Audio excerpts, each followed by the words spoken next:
Bonjour, dans cette vidéo, nous allons apprendre à travailler avec les matrices inverses pour aller résoudre un système d'équations. Le but de cette vidéo n'est pas de rentrer dans les calculs de la matrice inverse, mais vraiment de comprendre comment on l'utilise pour ces systèmes. Je fais cependant un rappel sur ce qu'est une matrice inverse. On va prendre une matrice forcément carrée d'ordre petit n.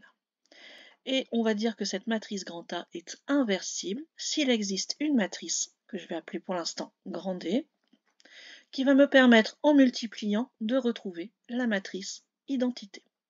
C'est-à-dire que A fois D doit donner le même résultat que D fois A, et vous devez savoir normalement que pour les matrices, la multiplication n'est pas forcément commutative, c'est-à-dire que quand on multiplie dans un sens et quand on multiplie dans l'autre, on n'arrive pas forcément au même résultat. Bien, avec la matrice inverse, on va forcément arriver à ce même résultat, qui sera la matrice identité. Alors je dis si il existe une matrice, parce que ce n'est pas toujours le cas. Il existe un calcul qui s'appelle le déterminant de la matrice, qui, s'il répond 0, me dit que ma matrice ne peut pas être inversée. Là, on va se placer dans des cas où ça va être à chaque fois possible. Donc, une fois que l'on a cette matrice, on peut donc parler de matrice inverse et on la notera A exposant moins 1. Donc pour résumer, deux matrices sont inverses, A et A moins 1. Si en les multipliant, on donne la matrice identité. On peut faire exactement le parallèle de ce que l'on fait avec les nombres réels. C'est-à-dire que deux nombres sont inverses l'un de l'autre si en les multipliant, on obtient 1. Et vous savez que la matrice identité, c'est notre 1 des matrices. Si notre matrice est inversible, alors elle n'aura qu'une seule matrice inverse. Elle est unique. Donc ça va nous permettre justement d'avancer dans nos calculs. Et comment on la trouve? Alors, vous avez des méthodes pour aller les calculer à la main. Moi, je vais me placer à un niveau BTS où on vous demande simplement d'aller le faire à la calculatrice. À ce moment-là, vous rentrez la matrice A dans votre calculatrice et ensuite vous allez chercher la touche inverse, celle x exposant moins 1, et la calculatrice va vous répondre cette matrice inverse. On peut aussi, dans un énoncé, vous donner la matrice inverse et vous demander de prouver justement que c'est bien l'inverse. À ce moment-là, vous allez multiplier vos deux matrices et prouver que vous arrivez à l'identité. On va donc maintenant l'utiliser pour résoudre des systèmes d'équations. Et là, quand vous regardez, le cours, il paraît quand même assez costaud. En fait, sur un exemple, on va voir que ça se passe très bien. J'explique quand même les conditions pour lesquelles on va travailler. Si je veux donc résoudre un système de n équations à n inconnues. Alors ça, c'est vraiment important. Je dois avoir autant d'équations, autant d'informations que j'ai d'inconnus à aller calculer. À ce moment-là, je l'écris sous la forme d'un système. Alors avec tous les indices, ça fait beaucoup. Prenons un exemple simple. J'ai trois inconnus, x, y et z. Je vais avoir par exemple 5x plus 3y plus 2z égale 7. Puis ensuite, je vais avoir une deuxième ligne, toujours avec du x, du y et du z, etc. On va faire attention à toujours mettre nos inconnus dans le même ordre. Comme ça, on va pouvoir transformer ce système d'équations en écriture matricielle. On avait vu qu'une matrice, en fait, c'était une façon d'écrire un tableau et de pouvoir faire des calculs dessus. Voilà, c'est un peu ça. On voit effectivement nos petites cases de tableau, même si on n'a pas réellement tracé ce tableau. Donc pour aller transformer ça en écriture matricielle, on va avoir besoin de trois matrices. Tout d'abord, évidemment, une matrice avec toutes les inconnues. Donc tout à l'heure j'avais x, y, z, je vais faire une matrice x, y, z. Et je vais l'écrire en colonnes. De la même façon, je vais prendre une matrice colonne avec toutes mes réponses, c'est-à-dire tout ce que j'ai derrière mon égal, mes nombres fixés. Et ensuite, il me reste la matrice de passage qui permet donc de transformer mes inconnus et d'avoir le résultat de la matrice grand B. Cette matrice de passage, on peut l'appeler par exemple grand A, et dedans, on va mettre simplement tous les coefficients de notre système. Si nos inconnus sont toutes rangées dans le même ordre, et si vous avez bien repris cet ordre-là pour la matrice grand X, à ce moment-là, il faut vraiment juste recopier vos nombres un par un dans votre matrice. Pour aller résoudre ce système, on va simplement aller utiliser la matrice inverse. Je vais vous montrer donc comment dans un exemple. Ici, j'ai pris le système 2x moins 3y plus z égale moins 8, x plus y plus z égale 3, et enfin 3x moins y plus z égale moins 1.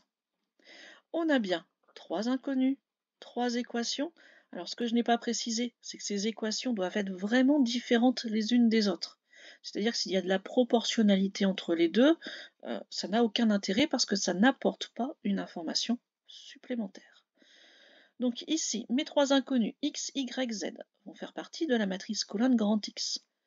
Mes trois réponses, moins 8, 3 et moins 1, vont faire partie de la matrice réponse colonne grand B.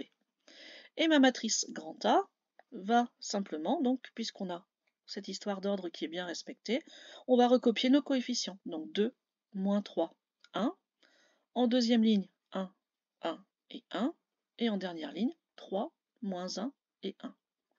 Imaginons qu'il y ait une inconnue qui n'apparaisse pas dans l'une des équations. Dans ce cas-là, vous mettez simplement un 0. On va aller maintenant chercher la matrice inverse à l'aide de la calculatrice, ou, comme je vous le disais, elle peut être donnée dans l'énoncé, et simplement aller vérifier qu'on a la multiplication qui donne bien la matrice identité. Si vous souhaitez le faire ici, vous pouvez mettre en pause et puis aller vérifier par vous-même, faire les calculs, voir si vous arrivez bien à la même chose. Ici, vous remarquerez que pour ma matrice inverse, j'ai mis le 1/6 devant. On pourrait le garder à l'intérieur de ma matrice. Mais je trouve qu'au niveau visibilité et au niveau présentation, c'est quand même beaucoup plus clair d'aller le sortir. Ça, c'est vraiment juste une question de présentation. Pour ensuite aller résoudre mon système, alors on va regarder un petit peu comment ça se passe. Pour les nombres réels, si vous aviez par exemple 5x égale 10, pour aller chercher x, vous allez faire 10 divisé par 5 et ça va vous donner 2. Ici, on pourrait se dire qu'on pourrait trouver la matrice grand X en faisant la matrice B divisée par la matrice A. Or, on n'a pas de division de matrice. À la place de diviser, on va multiplier par la matrice inverse. Le but donc, en fait, est d'aller éliminer la matrice grand A qui est devant mon X pour avoir X tout seul. Si je veux l'éliminer, je vais la multiplier ici à gauche par la matrice inverse. Donc, je vais faire A-1 fois A fois x. Si j'ai multiplié pour la partie de gauche de mon équation, je vais aussi multiplier par la partie de droite. Donc ici, b doit aussi être multiplié devant par a exposant moins 1. Le a exposant moins 1 fois a qu'il y aura devant le x va partir, c'est la matrice identité. Donc il va bien me rester uniquement le x et a moins 1 fois b. Alors là, on fait très attention, ce A-1 doit bien être devant, puisque pour aller annuler le A, on avait dû mettre le A-1 à gauche. Ici aussi, on doit le mettre à gauche. De toute façon, à droite, vous auriez des problèmes de dimension, vous ne pourriez pas faire la multiplication. Vous remplacez la matrice A-1 par sa valeur. Moi ici, c'était grand M. Je vais faire donc juste grand M fois B, soit à la main, soit à la calculatrice, et j'obtiens ma matrice de réponse 1, 3 et moins 1. Il reste juste donc à identifier chaque inconnu. X est égal à 1, Y est égal à 3 et Z est égal à moins 1. Voilà, donc c'est quand même un outil assez puissant qui permet en quelques calculs et quelques manipulations, si on ne les fait pas à la main, des manipulations de calculatrice, de trouver le résultat de n'importe quel système d'équation. Donc je rappelle le principe de base, vous transformez votre système à l'aide de trois matrices en forme matricielle, puis ensuite vous allez calculer la matrice inverse et vous faites votre petit changement pour libérer le x du grand A en multipliant par la matrice inverse un calcul et vous avez votre colonne de réponse. Voilà pour cette vidéo. Au revoir.